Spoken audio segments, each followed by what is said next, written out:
त्याच्यावर क्लिक करायचं आहे.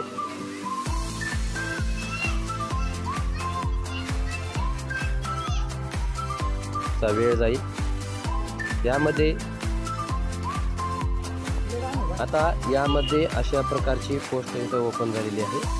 त्यामध्ये सिलेक्ट ऑप्शनमध्ये जाऊन मराठी मीडियम निवडायचं आहे. मराठी मीडियम निवडल्यानंतर आपल्या शाळेतल्या ज्या पोस्ट आहेत त्या पोस्ट या ठिकाणी ओपन होतील.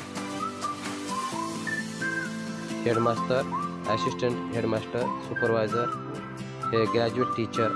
आता ज्या छोट्या शाळा आहेत त्यांच्यासाठी फक्त UGT हा पर्याय निवडायचा आहे आणि मोठ्या शाळेसाठी हेडमास्टर, ग्रॅज्युएट टीचर 6 ते 8 आणि अंडर ग्रॅज्युएट टीचर या पर्याय निवडून. आता या ठिकाणी माझ्या या शाळेमध्ये, शिवनी या शाळेमध्ये एकच पोस्ट कार्यरत आहे.